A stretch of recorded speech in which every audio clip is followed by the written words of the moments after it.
সব বেঈমান খাইতেছে কিনা দুনিয়া। তো আল্লাহ তাআলা বলে কুলু ওয়া তামাত্তাউ কালিলান, এই নাফরমান কিছু সময়ের জন্য দুনিয়ার মধ্যে খা, ভোগ কর, ইন্নাকুম মুজরিমুন, কিন্তু মনে রাখিস তুই কিন্তু নাফরমান, তুই কিন্তু পাপী, আমি কিন্তু তোরে ছাড়ব না।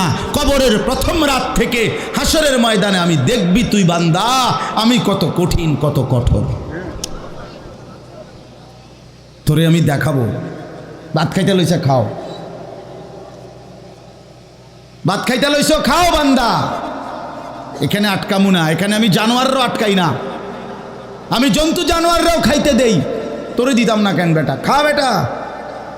কিন্তু ইন্নাকুম মুজরিমুন, মনে রাখো 7টা বাজে নাস্তা করতে বসছো, আল্লাহ যেন ডাক দিয়ে বলে বেঈমান খা, ঠিক আছে নাস্তা, কিন্তু মনে রাখিস ফজরের নামাজ পড়স নাই, আমি হিসাব রাখছি। রাত 10টা বাজে খাইতে বসছো বেঈমান, ঠিক আছে খা, কিন্তু মনে রাখিস এশার নামাজ পড়ো নাই। ঘর করলা, ফার্নিচার বানাইলা, ঠিক আছে থাকো, তো মনে রাখো এগুলো সুদের টাকা, এগুলা কাস্টমারে ঠকাইয়া মিথ্যা বইলা ওজনে কম দিয়া